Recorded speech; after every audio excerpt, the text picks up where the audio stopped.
Hello, my name is Sonali and I welcome you all to this week's special episode of Around the World in 7 Days.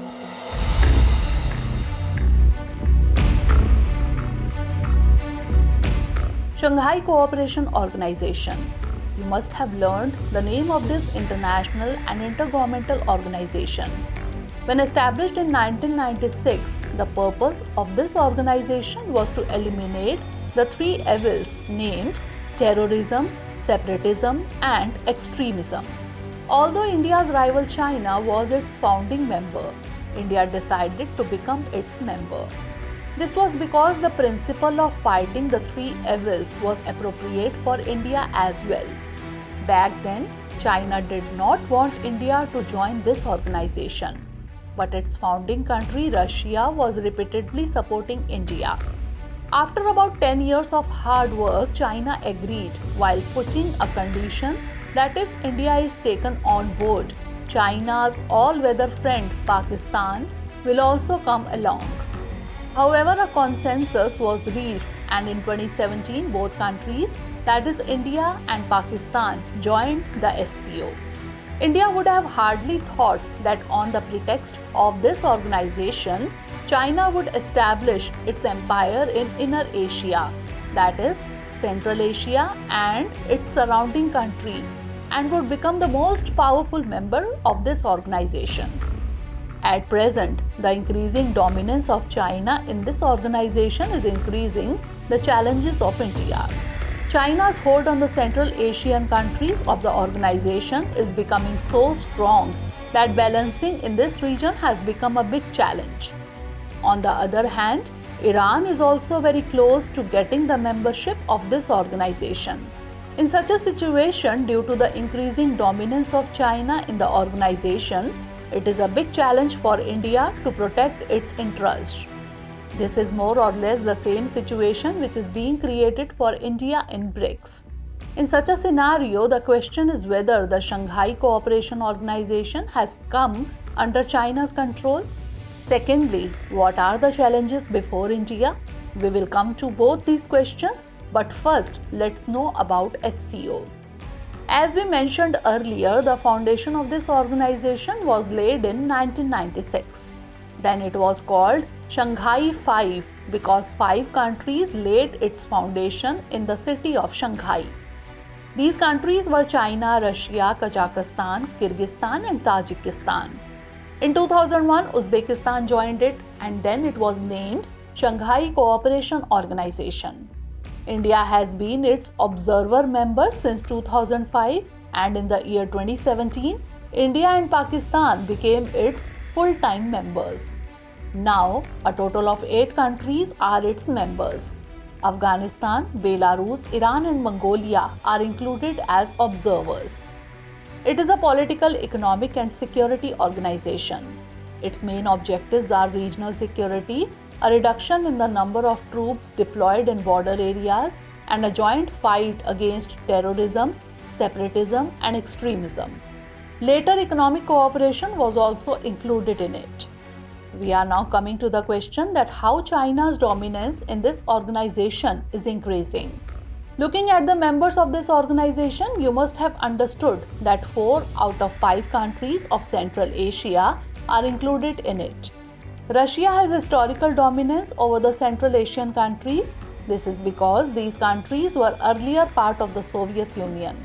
Russia has strong ties with the local elite and security establishments of Central Asian countries, and based on this, it has made deep inroads into the system of Central Asian countries. Many Central Asians work in Russia and send money home from there. That is, Russia is a major source of remittance for these countries. The intention of Russia behind the inclusion of India in this organization was that there should be no reduction in its status in this region. It was afraid that China would increase its dominance in the region. So it included China's rival India so that China could be balanced. This is the reason why Russia never stops paying attention to India despite India's increasing proximity to America. But now, 2 new things have been seen in this region. One is that the Central Asian countries are looking toward countries other than Russia to reduce their dependence on Russia, and they are also accelerating this strategy. And second, none of the Central Asian countries supported the Russia invasion of Ukraine, which no one expected. Now here the question arises why? If experts are to be believed, all this is the result of China's growing influence in Central Asia. Given the increasing investment and influence of China in the world, these countries are looking towards China. Then after the Ukraine crisis, China has now become the senior partner in the bilateral relationship between Russia and China, which we have already discussed in previous episodes. Therefore, it is safe to say that China's growing regional influence will be established at the expense of Russia. This means that China is slowly making inroads in the region and pushing Russia back. The question is what the challenges before India are. Russia's weakness in this organization is the biggest challenge before India.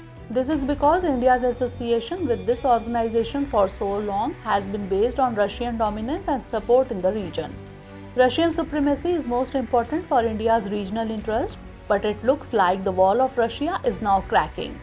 Growing political power, border sharing, and increasing regional security suggest that China is going to be a force to be reckoned within Central Asia in the near future. When India joined this organization, it was believed that being the third largest country after Russia and China, India's dominance in this organization would increase. Since terrorism and energy supply are big issues for India and these issues are also important for this organization, it was decided that both Shanghai Cooperation Organization and India would be mutually benefited by the joining of India. Then India has also been considering the Shanghai Cooperation Organization as an effective means of increasing its reach in Central Asia and Eurasia. There is no doubt that India also has good relations with Central Asian countries. But the growing clout of China has spoiled the plans of India and Russia. That is, India needs Russia to be superior in this region, but for that to happen, Russia must be strong and independent from the Chinese cobweb. India needs Russia also because it does not have direct geographical access to Central Asian landlocked countries, and this is even more challenging. On the other hand, like BRICS, China is trying to project SCO as an anti-America platform. Iran is considered a strong contender to become a member of the Shanghai Cooperation Organization. China's friend Pakistan is already a member of this organization. In such a situation, preventing this organization from becoming an anti-Western platform is also a big challenge for India. However, how India will fight the growing challenges in BRICS as well as in the Shanghai Cooperation Organization remains to be seen. Now it's turn for this program's special segment in which we will talk about other important international news. Chinese President Xi Jinping will host a 2-day summit with the leaders of 5 Central Asian countries: Kazakhstan, Kyrgyzstan, Tajikistan, Turkmenistan, and Uzbekistan. This will be China's first summit with Central Asian countries. The summit will be held on May 18 and 19 in Xi'an, a city on the ancient Silk Route. It is noteworthy that formal relations between China and Central Asian countries were established in the year 1991. China is the second largest energy consuming country in the world, and it has invested billions of dollars to exploit natural gas reserves in Central Asia. It is expected that in this summit, Beijing will emphasize further deepening its economic and diplomatic relations with the Central Asian countries.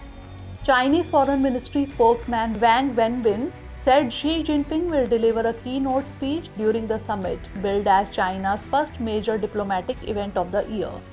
In addition, Wang Wenbin also said that Beijing adheres to the policy of good neighborhood and friendship concerning Central Asia, and that the heads of state attending the summit would jointly sign important political documents. Recently, India's National Security Advisor Ajit Doval attended the meeting of National Security Advisors held in Saudi Arabia. The National Security Advisors of America, the UAE, Saudi Arabia, and India attended this meeting. This meeting was hosted by the Prince and Prime Minister of Saudi Arabia, Mohammed bin Salman.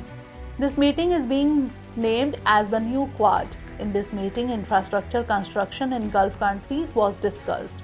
However, India's Ministry of External Affairs and National Security Commission have not issued any official statement on this visit of Ajit Doval.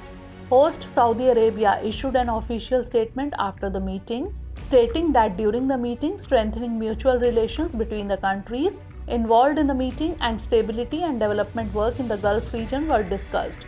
Significantly, this meeting of US National Security Advisor Jake Sullivan and Indian National Security Advisor Ajit Doval is also important from the point of view that US President Biden and Indian Prime Minister Narendra Modi are also going to meet in the next few days.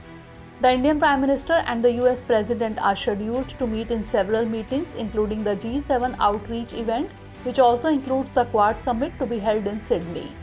Let us tell you that Quad is a group of India, America, Australia and Japan which was established in 2017. Its objective is to ensure and support a free, fair and prosperous Indo-Pacific region. The meeting of G7 countries and the European Union is going to be held in Hiroshima city of Japan on 19th May. But before this summit, a ministerial meeting is being organized in different cities in Japan, in which at the end of April, the G7 Digital and Technology Ministers Assembly held in Takasaki, Gunma Prefecture attracted special attention. The main theme of this meeting was technological competition among nations. In these gatherings of ministers of digital and technology, a declaration was issued which was classified into 6 points: facilitate cross-border data flow with trust and free flow of data, secure and resilient digital infrastructure, internet governance, society and enabling and disruptive technologies to innovate the economy, responsible AI and global AI governance and digital competition.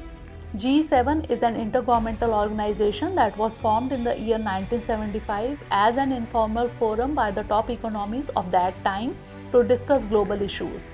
Canada, France, Germany, Italy, Japan, the United Kingdom and the United States are its member countries. Canada has been participating in the group since 1976 and the European Union since 1977. So that's all in this episode. See you in the next episode. But before leaving, let's note down the practice question based on today's story. What are the challenges before India in the Shanghai Cooperation Organization? Explain.